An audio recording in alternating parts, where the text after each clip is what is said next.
pleasure to be here. Sounds like an amazing group. You all have about inventing the next generation of tools that we all need, and it's absolutely right that the world is based on inventors, and the more we invent, the better we live, improve life. So my talk tonight is about biomimicry. So bio means life, mimicking life. It's not new in a sense that we've done this type of work in the past. Think of Leonardo da Vinci. He was really observing nature and being able to get cues from it. Nature is this amazing continuum of evolution. There's a lot of knowledge from it. So I'm going to walk you through a series of slides. And if you have questions, please ask me along the way so we don't have to wait until the end. So where I'm from, I'm actually from Switzerland. So I'm from these mountains. This is a place, it's one of the highest mountains there.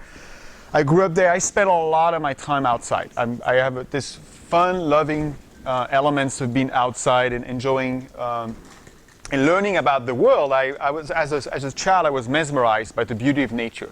Always asking my parents about everything, and always curious to know how things works. How does bees are able to figure out food and figure out their way home and so on. So that's sort of where I'm coming from. But before we kind of go on too far in my talk, is what is nature? I'm going to ask you that question. I mean, how do you define nature? Because that's usually a little bit of an interesting point. What is nature? Anybody has any thoughts? Everything but the built environment. Anything? Okay. Anything else? System that fights against the chaos of the universe. System that fights against the chaos of the universe. I like that. Yes, sir? Everything around us. Everything around us, right. And this is actually a cool picture of Central Park, even though it's a man-made park. But look how we have this man-made park, which is beautiful, and we have their own world around it, right? And my point here is almost like we feel like nature is separate from us. Often, I love to go camping. People often refer as, I'm going to nature, like if we're going to a different world. But the reality is, we pretty much are nature. We're evolved over thousands of years. This is a plains of Africa 10,000 years ago when their ancestor was roaming the plains. They're physically exactly the same as we are today. We haven't evolved that much. And we have back then we had a lot of connection with the natural world. We understood the cues and how to really understand how the world was working around us. And the reason for it is that today indigenous groups out there know this very well. There's a lot of tribes that are so deeply connected with the natural world. They understand what's going on around us. And we, for the last 200 years or so, we kind of lost that connection. This is our own world, the world of humans, which is good. There's a lot of great things over the last 200, 300, 400 years and more. We evolve rapidly. We are the most intelligent species on the planet. We have an incredible way of creating things, of solving problems. We've solved problems that allow us to live in a better way, whether it's health, whether it's the way we house ourselves, the way we grow food and so on. But we tend to do things in a very uniform way, right? If we see something works, we just replicate it over and over and over. And that's sort of that one standard version of how humans grow over time.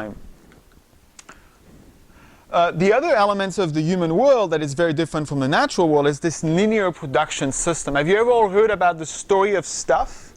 Have you heard of that? It's actually a pretty cool video. I encourage you to watch it. It's quite funny. It's a little bit cynical about the way the world works. But the linear production is sort of what we have here today. And it's been fun, but it also caused a little bit of challenge for us. And I'll go on. It has this extraction, production, distribution, consumption, disposables. Very straightforward. But it also has a lot of questions about what we do with these materials, where we know plastic is an issue. Not a whole lot of it gets recycled as much as we want. The other element is it requires a lot of energy. And we often refer to this as heat, beat, and treat. And let me give you an example. To make aluminum cans to store liquids, great solution, right? Coke, Sprite, others. But it takes a lot of mining. You have to mine the material. Then you have to heat it up at high temperature to make it something you're looking for, the right mixture. Then you have to beat it to make it into the right structure. And then you have to treat it so that you could use it properly. All that requires a lot of energy. It's a very energy-intensive process. Obviously, what you probably all know this as we're talking today, and especially for the last 30 years or more, but it's been going on since the 40s, is that we're creating a lot of pollution. The way we live has some negative impacts on the planet. One's from a greenhouse gas aspect, but also in terms of population growth. Right? Because we're so good at living so well, we're almost outnumbering the capacity of this planet to regenerate itself very well, especially because we're relying mostly on fossil fuel. I'm a big fan of solar. I think solar could be a really great way for us, and life relies entirely on solar energy. So energy is another problem, but it's also the most challenging one because that's the one that is the basis of the economy. The impacts are definitely significant to all species. So, humans are the dominant species, but there's millions of other species out there, and they're all, in a way, are our friend. They're providing benefits to us in one way or another. And our impacts are getting more and more, touching more and more groups. The other elements that is also drastic is there's places around the world that you would never see any kind of impacts. You're seeing it today. Plastic, you probably all heard of plastic island in the Pacific Ocean. There's several around the world. They're so large that we don't even know how we can actually solve that problem. It's just that question of how much consumption around plastic we have. Can we find a better solution than plastic? There's probably ways out there to do so. And again, nature might be a way to look at it. So my point is we are nature, and we're one of many other species on this planet. We're just one of roughly, there's an estimate about 10 million species on the planet. We know roughly about 1.7. We know a lot, but the rest is a mystery. But we're just one of many. We're the most intelligent, the dominant species, but we also have to have some humility and respect for all the other ones that are here because they're helping us to keep balance on this planet. And we can go into detail how that works. So here's a great, and it's usually the PowerPoint doesn't come this way, but if you look at the history of the Earth, it's about 4.3 billion years. You could argue with me that might be a little less or more. But Earth, if you were taking all that 4.3 billion year and put it into a calendar year, this is what it would look like. On January 1st, Earth is born. And then around February, life appears, February 26th or 25th. And then initially it was relying mostly on chemical as a source of energy. And then suddenly it says, you know what? Why don't we come up with photosynthesis because of the no more solar radiation? And that was kind of the way to look at it. And then from February, not a whole lot happened until August 16 on that time scale. That's where you have multicellular. And really, you have everything else that we know today. In November, you have this explosion of things from fungi, fish, plants, insects. December, you have all the others, amphibians, reptiles, mammals, birds, and flowers. Where are the humans? Well, the whole human history would have taken place the last half hour of the last day. That's how young of a species we are. And then the other piece of information, Industrial Revolution, which is the basis of our own society today. That's what makes us so great and really better than where we were hundreds of centuries ago. It only happens 2 seconds ago. So it gives you a time frame that we're very young and we have a lot to learn from the other species. And the point I'm trying to make here is that the ones that have been out here for a long time, some of the amphibians, some of the plants, they've learned how to survive and thrive on the planet. So they're probably the best place to look for potential solution to our own problem today so that we can continue living on this place. As I mentioned before, 3.8 billion years of continuous R&D evolution. That's where you get the genius of the place. The best ideas are already probably out there already. Somewhere in nature, something was already figured out, whether it's a material, whether it's a process, whether it's a system. There's between 30 to 100 million species, and they're all very well adapted designs. And that's sort of the idea. The beauty of it is you would, instead of looking into other science, it's really looking deeper into biology. Biology is sort of the next frontiers, and you could see that already in computer science. They're more and more looking at, because they're running out of material science, so the elements they're using, they're more and more looking at more of a biocomputer type, because that will be a lot easier to scale and compute over time.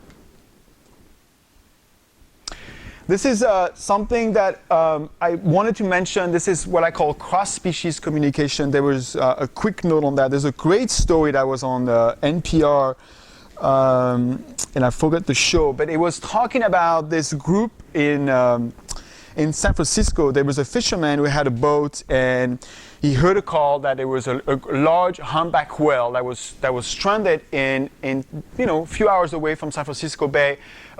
They seems to be stuck under some sort of a fishing line, and a humpback whale is roughly 20 ton, up to 100 ton, and it was almost vertically sitting up in the water like this. So he got a bunch of friends, a bunch of divers. He went out there. They went to the space, find the whale that was totally, was a female, was totally agonizing in the water, got the divers into the water. At first the whale was like, no, who are you? You're getting close to me. But they finally worked it out. They cut through the ropes, right? Many ropes. And at the last rope, actually, they had to almost dig into a skin to get it underneath, to cut it. And when they did that, all the weight that was holding the whale went deep into the ocean. The whale took off. They were super happy. They were like, we saved the whale. That was a big discovery, a moment for them. And suddenly, one of the divers realized there was this huge mass coming from under the water. And they were like, oh my God, the whale is coming back for us. It's gonna take his revenge against us. And this huge whale, and that's the story, and I encourage you to listen to it because it's quite a beautiful story, stopped literally close to one diver, and the whale has these eyes almost the size of a small melon. It got so close to that diver and stood there, and without blinking looked at the diver for 30 seconds. And the whale did that for every single thing that was there. It even did it to the boat, which was kind of interesting, the fact that he realized the boat was not a human. But the whole question of that show was, does animals have empathy? That they actually want to feel that there was some sort of connection between us. And I'm leaving you with that comment that there is some strange elements with nature and us. And it's a beautiful way to look at that. Nature wants to communicate with us one way or another. And perhaps we can. And that might be ways to look at it. So the other way to look at nature is from Jeanine, which is the godmother of this movement. She wrote a book about this. It's really, biomimicry is the conscious emulation of nature's genius. That's what it is. It's really looking at from this perspective. Jeanine, and I can give you a contact. She has a great book, and she also does amazing TED Talks. When we do practice biomimicry, it's not about just emulation. Emulation is what you guys do, where you're inventors. You go out there, figure out a problem, come up with a solution, bring it to market. That's emulating a smart idea. When you practice biomimicry, you really have to practice the other two, and I'm going to walk you through, is the ethos and reconnect. So ethos, it's sort of the reason why we're here as human, right? Think of it as your stewardship toward the earth, right? If I would say, what is the value of a healthier earth to your grandkids? Does it have a price on it, right? You're probably going to say, well, if I had a healthy life during my life, I want to make sure my children have the same gift. That's the way to look at it is how well we as humans fit ourselves on this planet. Instead of imposing a way, we try to find ways to collaborate and live within.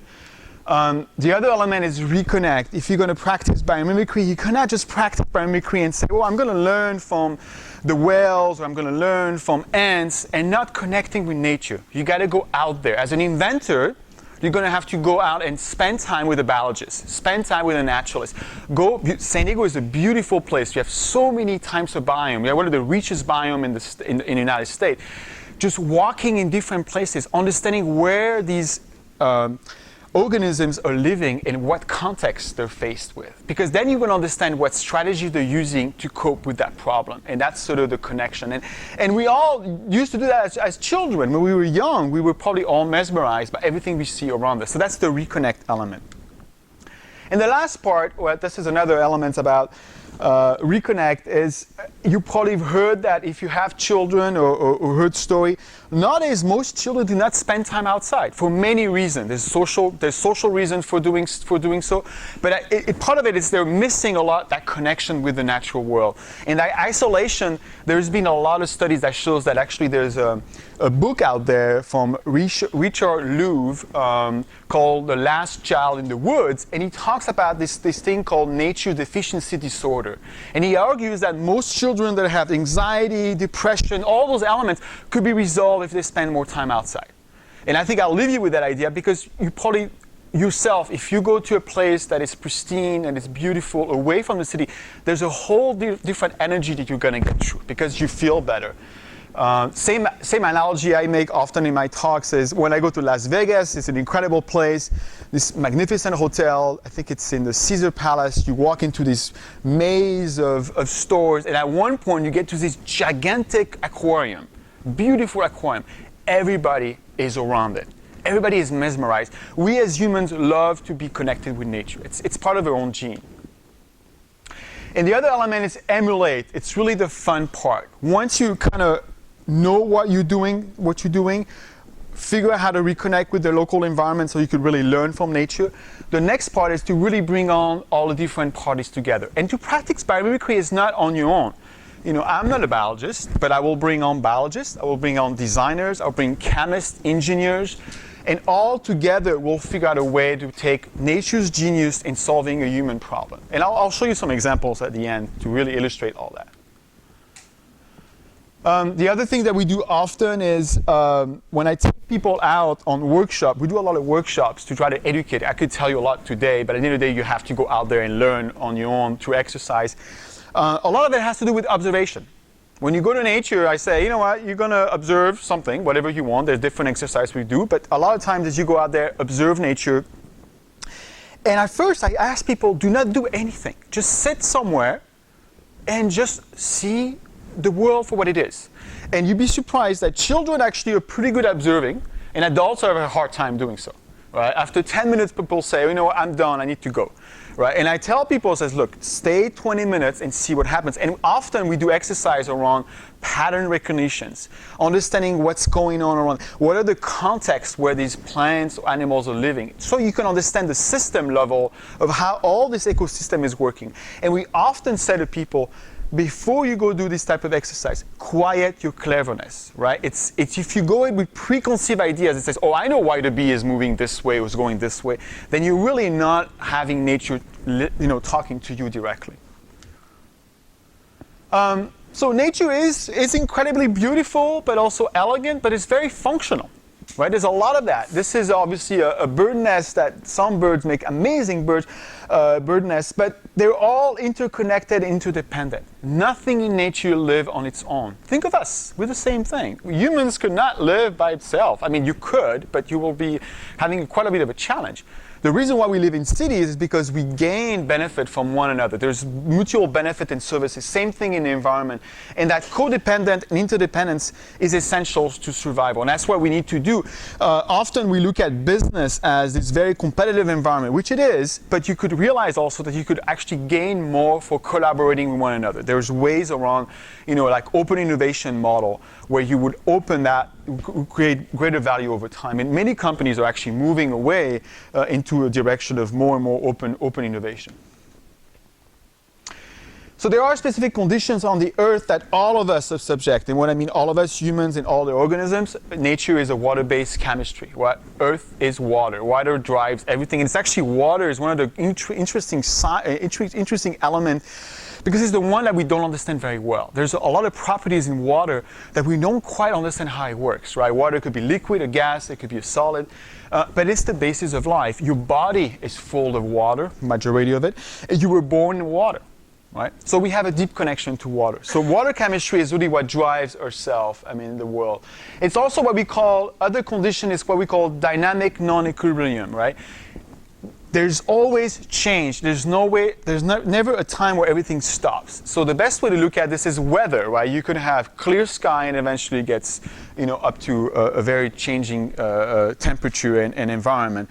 So the dynamic non-equilibrium is the idea that you can never hold things still.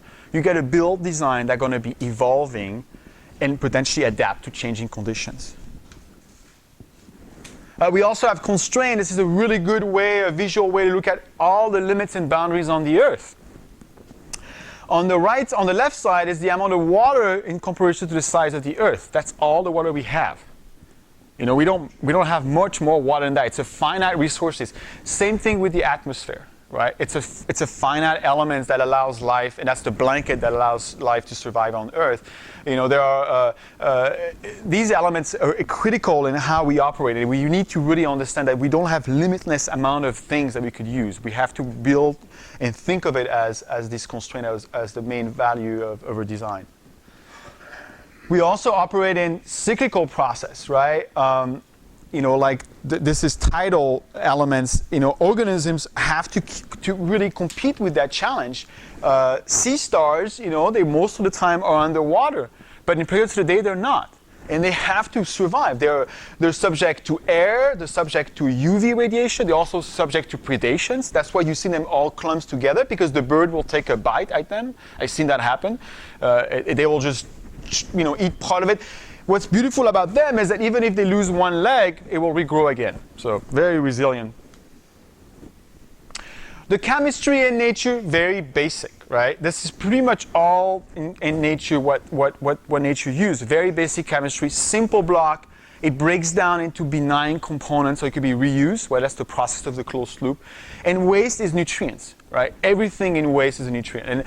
And in our own world, well, we use every single one of them, right? And that's the beauty and the bad, right? The beauty is that it has given us a lot of advancement in many things, but it's also the bad because it's causing a lot of issue, not only on public health within ourselves, but also in the environment and the impacts that we have long term. Nature is very resilient. You could actually have the most, turned down place, that whether it's directly impacted by humans or not, you give it time, it will come back. Nature is extremely resilient, and it shows that resiliency is something that we want to embed in the way we build cities, the way we build companies, and so on. Excuse me. So, when we design things, there are a set of values, if you will, what we call unifying patterns. This was actually done by her group, Jeanine, this author.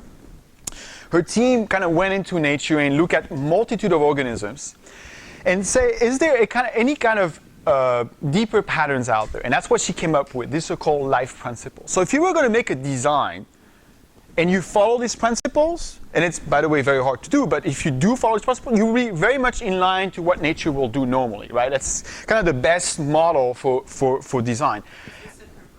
It's in a book too, and it's also something you can get on the website. And I'm going to touch only the 6th principle at a higher level. There's sub-principles. So we could spend a whole day doing life principle alone. It's a very deep subject. So nature, one of them is evolve to survive, right? It's a key element, right? The butterfly is an interesting one because the butterfly starts as a caterpillar and then it goes through this amazing transformation, which I don't know how much you know about that metamorphosis, but eventually becomes a butterfly.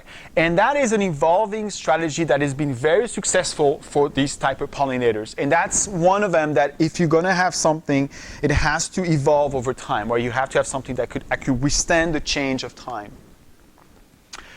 The other one is adapting to changing conditions. Think of things that, like this is a forest. So the forest in the winter is totally dormant. Like here in the summer, right? In this part of the world, when it's summer, it gets so hot, lack of water, things are very dormant.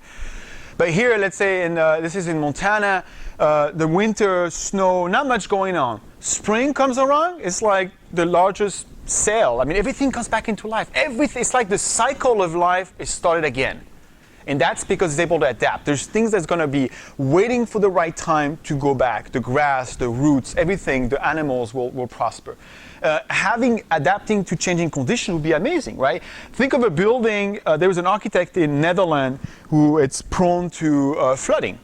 And instead of having a building that has foundation, that is stuck to the foundation, once it gets flooded, you have to move out of your house because your house is flooded. He created a system where the house could detach itself and float. Right? Pretty simple idea. I mean, you have some other constraint to it, but it was a clever idea that you could develop a system that is adapting to changing conditions. Also be resource and material energy efficient, right? It's the key part. Nature doesn't do things that doesn't make any sense. It's not like us where we're going to maximize resources. We're going to take as much as possible. Just there's many reasons for that, whether it's economic or others. But nature optimizes. It only uses what it needs, and it's also multifunctions, right? It only uses whatever it's nearby. It will use it in such a way that it has benefit to. In this case, it provides a nest, but it's also a place to have to nurture your young and so on. Use friendly chemistry. I mentioned before, nature has pretty much 5 polymers.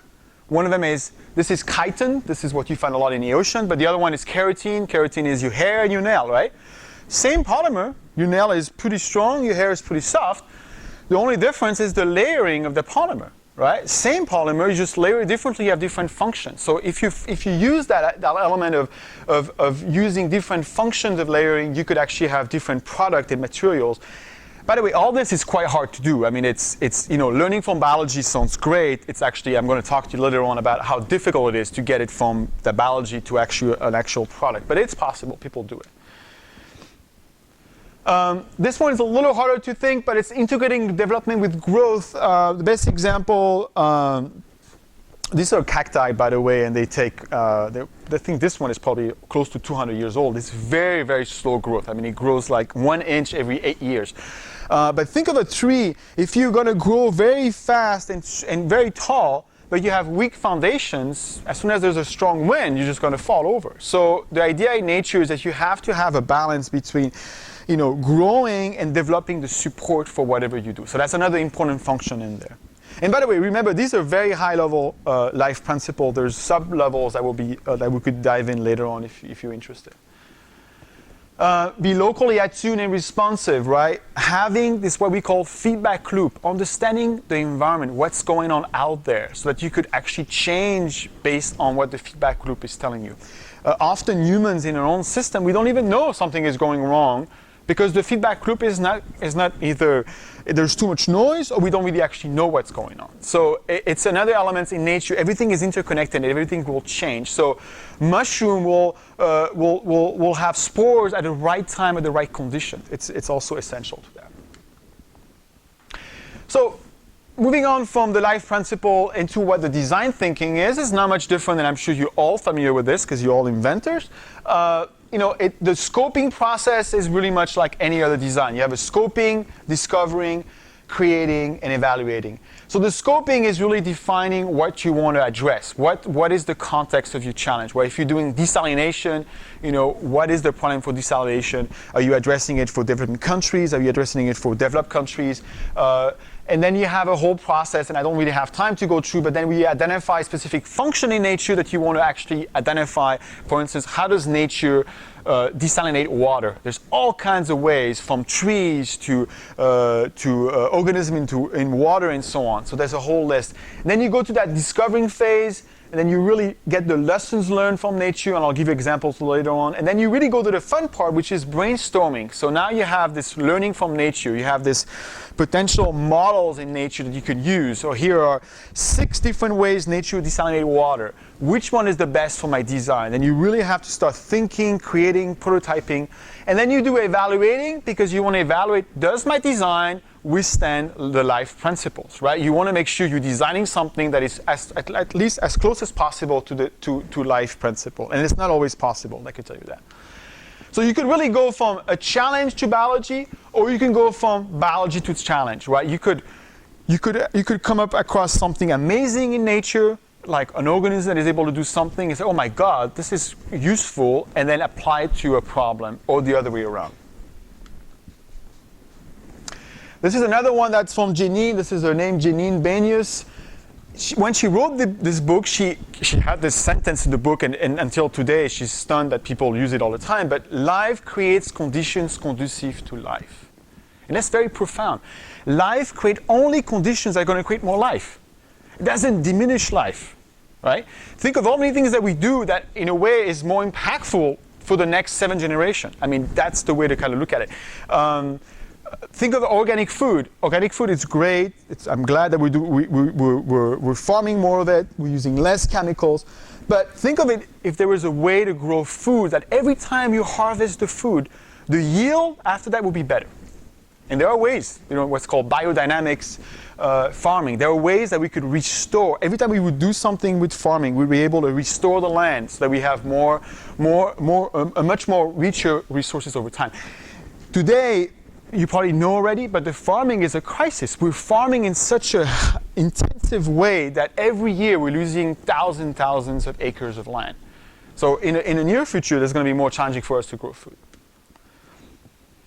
So let's go into more like specific of biomimicry now. So biomimicry you could really doing in 3 ways: form, process, and system. These are 3 levels that you're going to have to potentially use in your design or potentially as a frame of reference. And I'm going to walk you through some examples, and we're actually going to dive into case studies.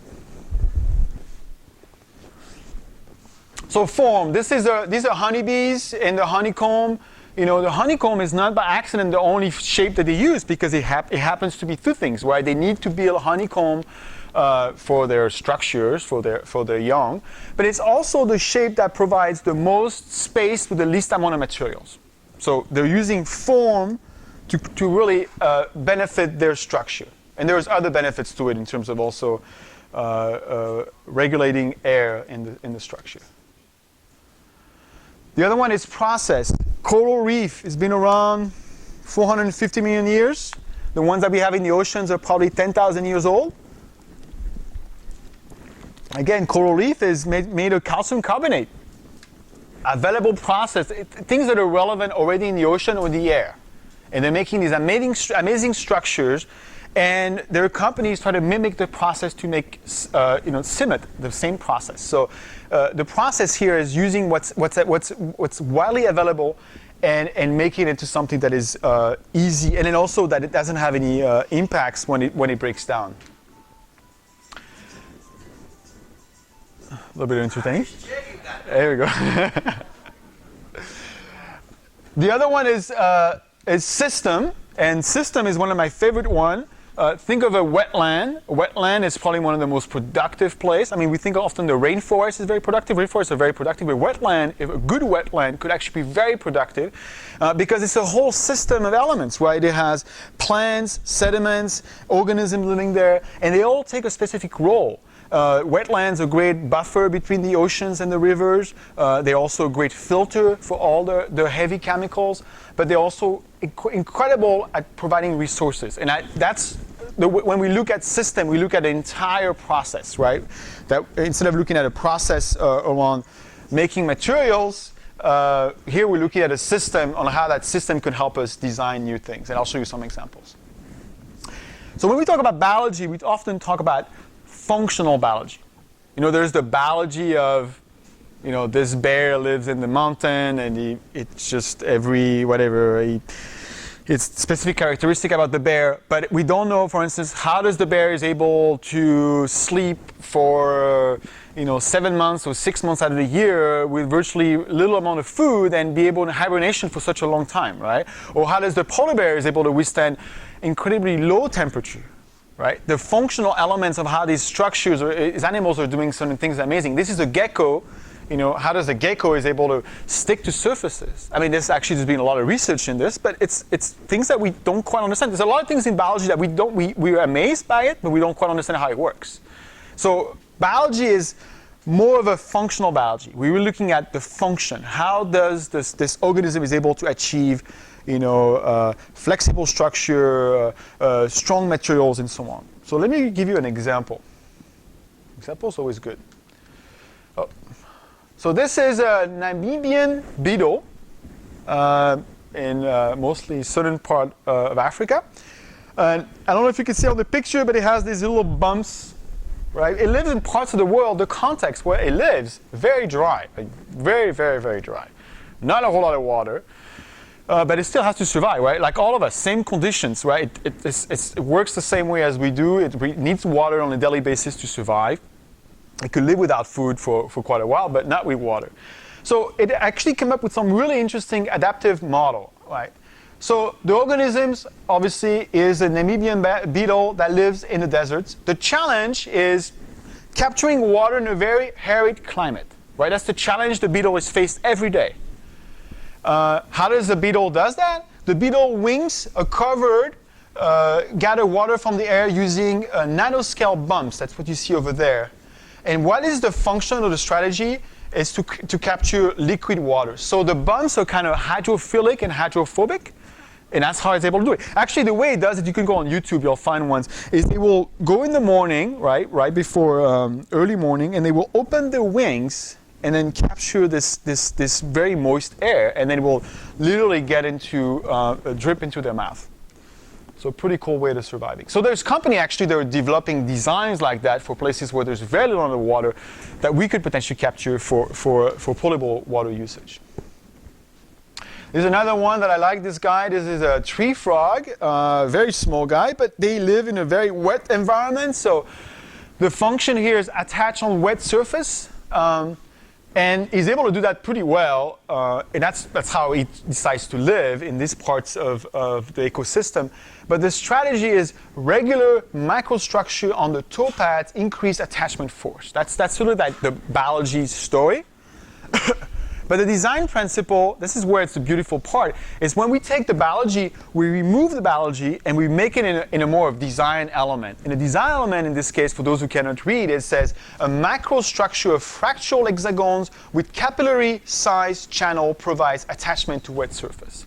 If I give it that to an engineer, you could try to, okay, I see where you're going with that. He could have actually an idea. This is obviously a start. This requires much more research, but it's sort of what we're doing with the biology, right? We start with biology, and then we translate to something that is not biology. It is more like a design principle, as we call it. Questions? Good. All right. Let me just drink a little water. Excuse me. So let's go to the examples, because that's what, I could talk forever, but examples are the best. So examples. And I'm going to give you a few examples. So usually they don't come up all at once. So the PowerPoint is, I have this genius way of kind of hiding what's going to happen. But anyway, this is a company. So we're going to start with form, right? We'll go through all of them. Form, process, and system. So form. This is a Galapagos shark, right? You don't want to be in the water with this guy. Very fast. Sharks are very fast creatures, right? Obviously, that's the characteristic, the predators.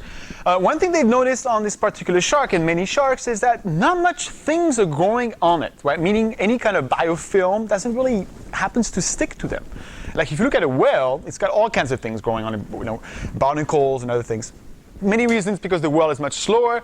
But anyway, scientists were really amazed with it, and really that's the upper picture. It turns out it has this really, at the nanoscale, so again, that scale is important. At the nanoscale, it has this really irregular shape, and it almost looks like diamond shape. That's the skin of the shark. And that structure makes it very hard for bacteria to stick there. So if you were a bacteria, you're like, hey, I'm going to stick on the shark, well, it's not the best place to hold up, right? And actually, it's not even ideal that you probably will die off and it will be a place. So a company actually, Sharklight Technologies, a startup in Denver, mimic that structure. So they mimic, they recreate that same pattern. And they're using it on medical devices, right? So here's the trick. Today, in many places, we actually use chemicals to remove potential harmful bacteria.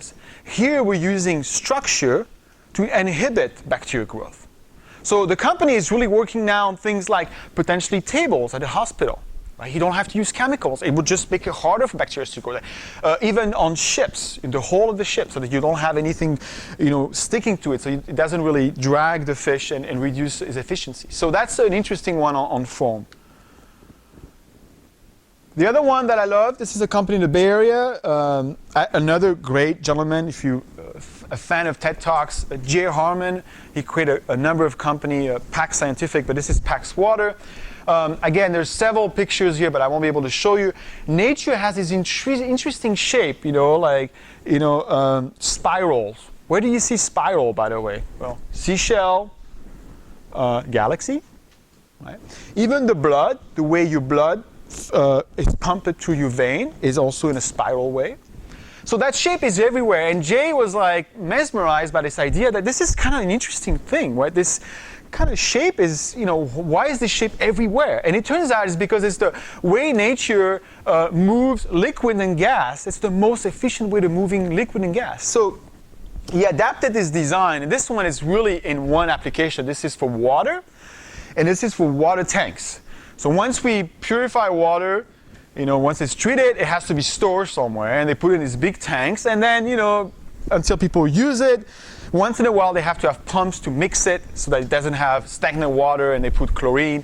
But he came up with a system that his mixer is so efficient that you don't need A, it doesn't use a lot of energy, and B, it mixes a lot of water. When you put it in there, it could mix what 2 or 3 motors used to do before, it could do it with 1. And this design, by the way, is adapted to other type of applications. He even looked at fan for computers. But here, again, he's looking at a form in nature, understood the principles, and then applied it to something pretty amazing. So again, who would have thought that if you look at a seashell, you would have actually realized that? This is another cool one called whale power. This is a humpback whale, as I mentioned earlier. Humpback whales are probably one of the largest whales, 20 to 120 tons. I actually got to see one in Costa Rica. It's quite amazing when you're near one of them. Whales, you know, they're big hunters. They hunt all kinds of plankton and other things in the water. And the way they hunt, in a way, the principle is they start usually from the bottom of the ocean. Think of it driving a school bus, and they're starting from the bottom and they're making their way up. And the way they're doing that is that they try to create this huge bubble of air and try to capture their prey that way. But if you do that, you really have to be able to make really a sharp turn to be able to go up. And that's how they hunt. And there's actually a scientist in Canada who is actually the head of this company. His name is Dr. Fish. It's like always kind of funny name. He was looking at a sculpture of a humpback whale, and he says, that's strange, there is these bumps on it. And he was like, that's not true, whales do not have bumps. And then the clerk at the store says, no, this is a pretty well-known artist. He knows whale pretty well. It turns out he went to talk to artists. It turns out actually these whales have this bump. And then Dr. Fish was like, well, what are the bumps for? You know, they thought they had no real meaning. And then he went and did some calculation and realized that actually the bumps were helping the whale because of his hunting behavior, I guess the strategy to survive, that these little bumps were giving the whale extra lift.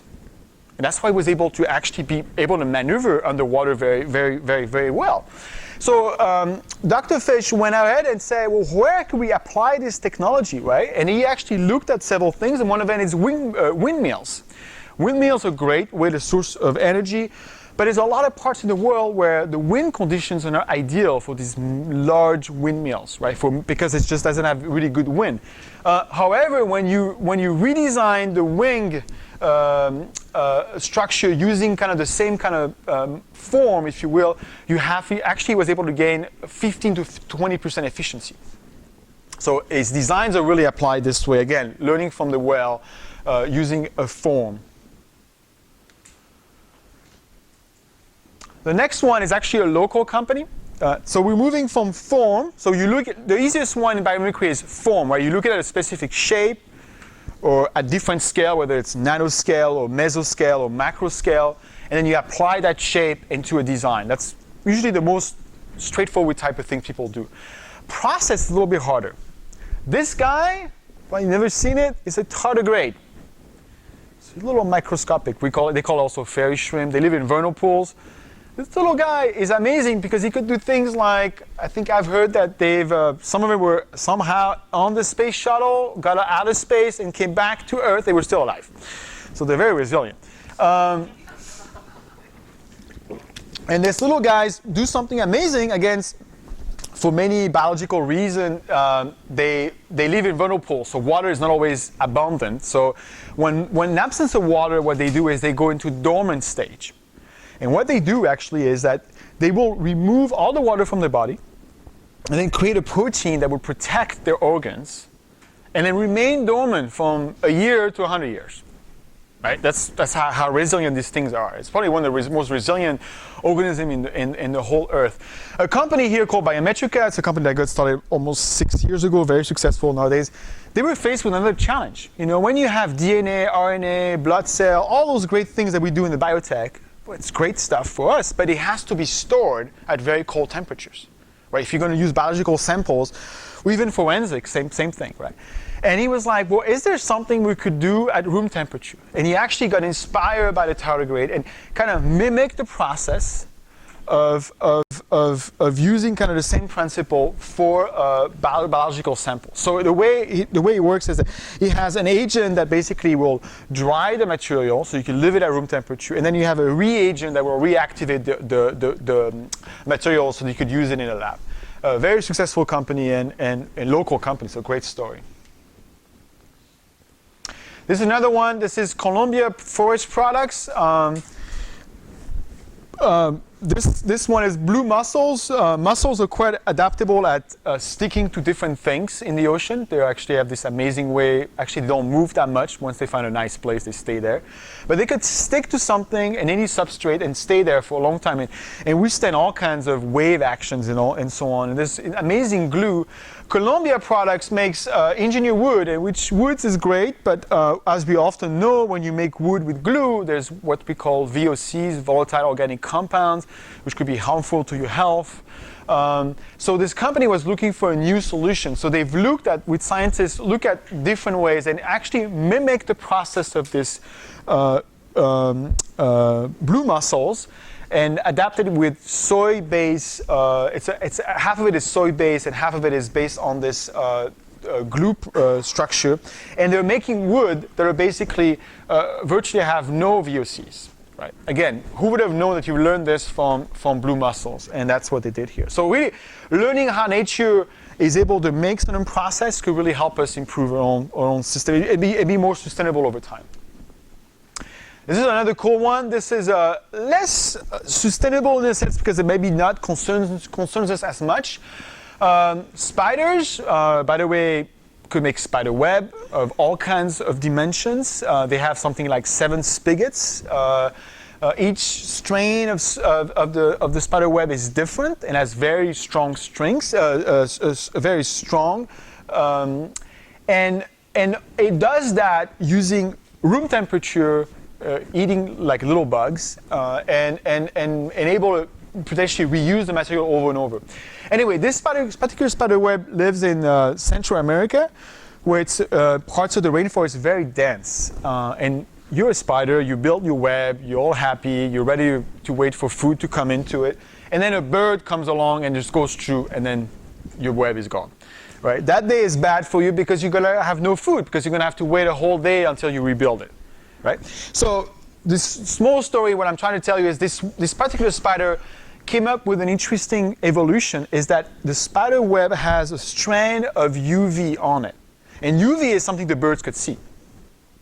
And if no bird wants to run into your spider web, trust me, I don't think birds want to do that. So by having this UV strand, the birds will avoid it, therefore the spider will be able to survive and thrive in an area where there's a lot of birds, right? That's sort of the logic behind the context. A company in Germany called Arnold Glass, making a lot of glass for high-rise and even small residential units. The biggest problem that we have with birds is bird collisions on glass. Do you guys have an idea of how many birds dies every year in the US from bird collision? It's kind of a hard number to figure out, but it's pretty high. Anybody? 100 million? It's close to 300 million. It's pretty high. And it's certain death, right? Because once they hit the glass, a lot of times there's no way for them to recover. And that's a big issue. It doesn't really have an impact to us. We could argue that birds that's the fact of human life and human design.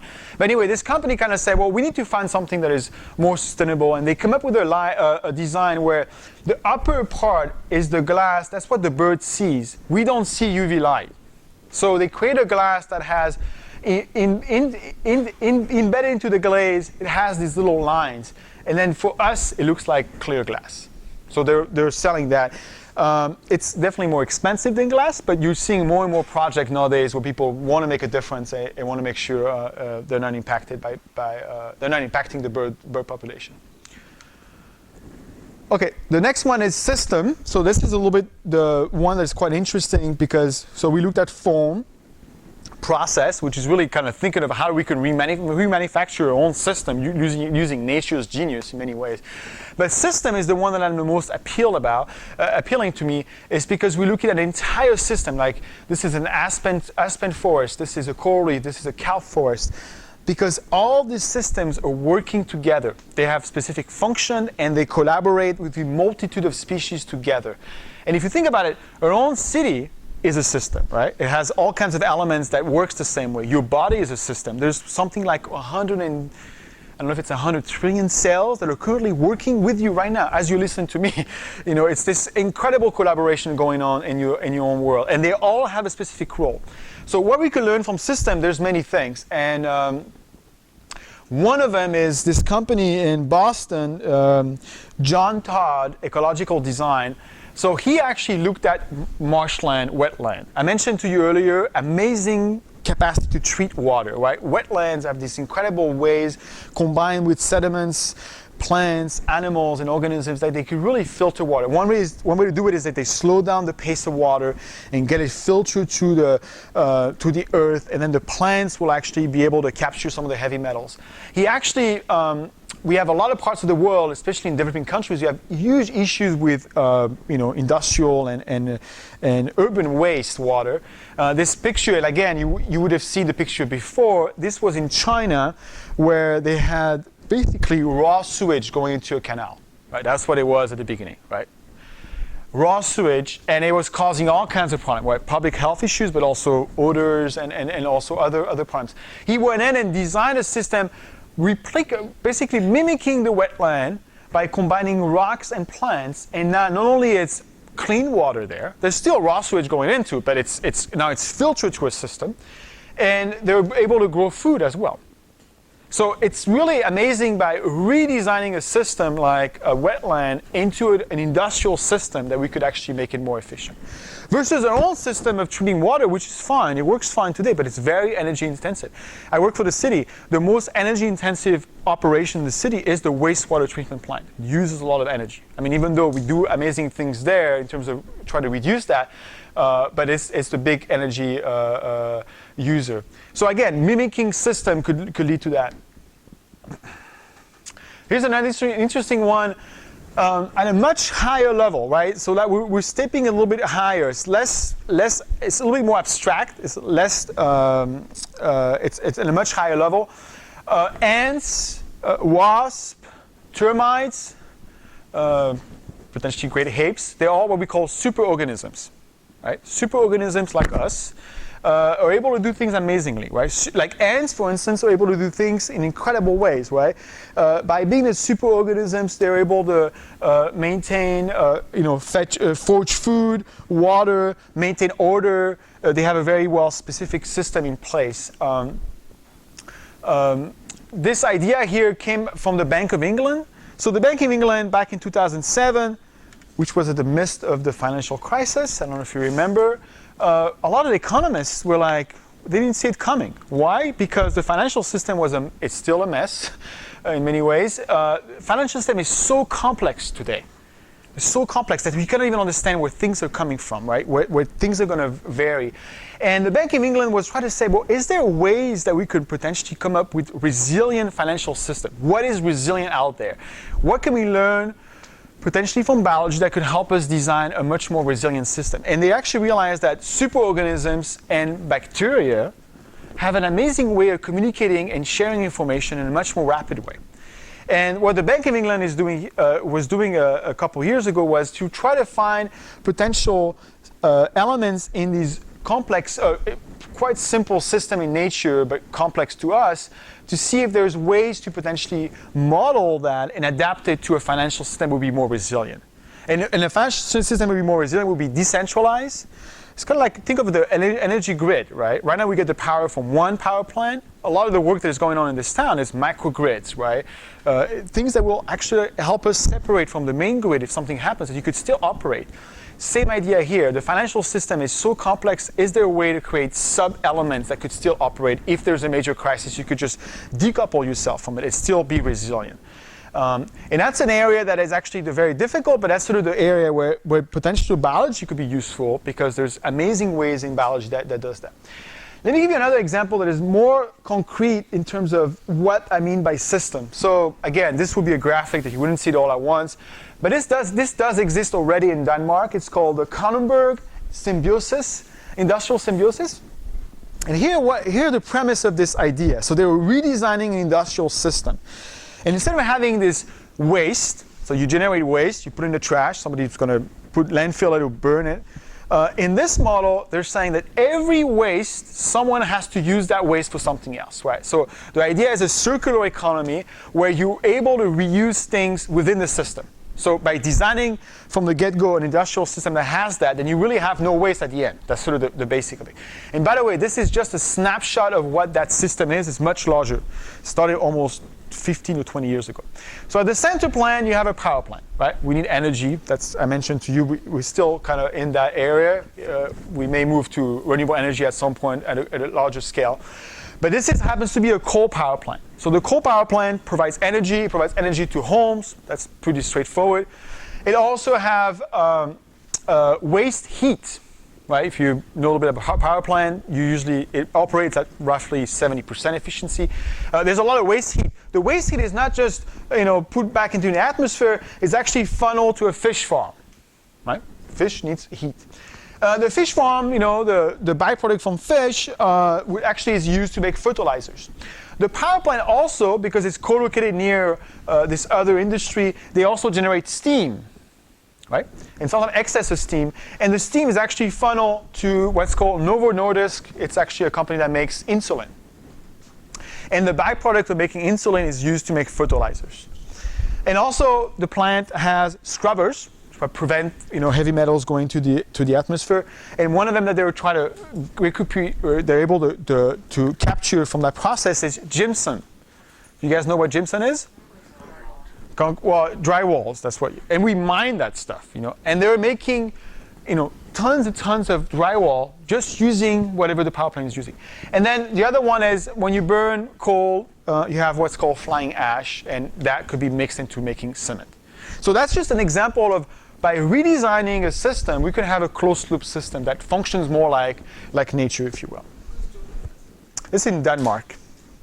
Is there a company? No, this is a consortium, so you have to be, in order to be part of it, you have to apply and explain that whatever you're going to manufacture, first of all, you're going to be able to take someone's waste into that process if there is something, and then whatever you make, someone has to be able to take your waste. So it's quite complex to get in. But think of it the way we design our own cities today. I mean, we have zoning right. I mean, for many good reasons, but sometimes we don't think about co-locations. That's sort of what I'm getting at. We could really potentially redesign our cities to do something different. Sorry, I'm getting the cue. I'm getting too long. Quickly to wrap up, so this is kind of what I discussed. So the main designs are linear systems, uniform is kind of the way to look at it, maximizing resources, heat, beat, cheap resources, versus nature is cyclical, banks on diversity. The more diversity, the more resilient you are. Optimize resources, self-assembly, and locally sourced. I want to quickly get to the design challenge. So what I'm working on with the Biomimicry Institute is on a design challenge that is open to all of you, where you could actually learn about biomimicry. And it's about the food system. So the topic is the food system, and there's 2 phases to it. I'm going to skip a little bit. It started in January, but you could submit until August 3rd. This is the first phase, is the design concept. So it's a global competition where you have to look at a challenge in the food system and apply it.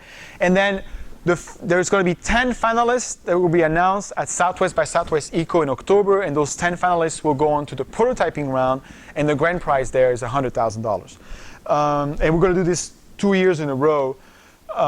So it's the food system. There's many things. You could look at food production. You could look at processing and distribution. You could look at connection to other systems, or resource recovery, like waste recovery. So I could certainly tell you more about it, but you can go online, register. It's open to anyone. They're looking not for one person, but a team. So you have to remember, if you're going to do this, have a team.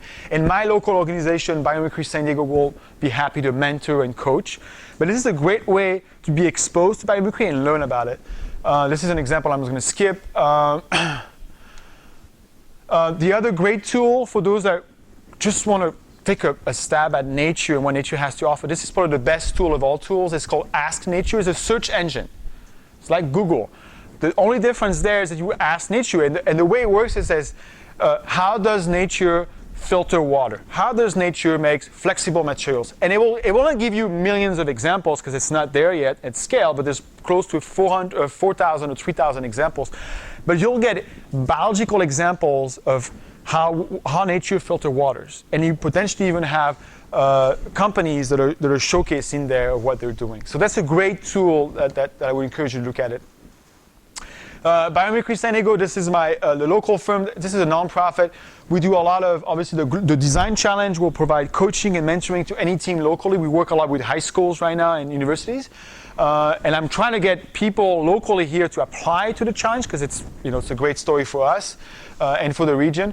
We also do a lot of educations, and we also hold a lot of different seminars. We try to really educate people and help. The group is called Biomimicry San Diego. So I worked with them in the beginning, and we do work, but they do things a little different. They've been very large into doing these conferences. I've helped. I've actually facilitated some elements of the conference a couple of years. So yeah, I'm involved with them. But we're mostly going to high schools and universities. We really try to train the trainer, right? Try to get people to understand how to use this work. But yeah, we do work with them, and they're a great place. And I have a quiz for you. So who am I? I make oxygen, I store carbon, I fix nitrogen, I distill water, I mix complex sugar and food, I commit solar energy as fuel, create microclimate, self-replicate. You're a good group. But most people would not know that actually you could do all these things, right? Fix nitrogen, or create microclimate. Okay, I'll skip that. And this is the one I like. It's nature has always been talking to us, we just stopped listening to it. Right,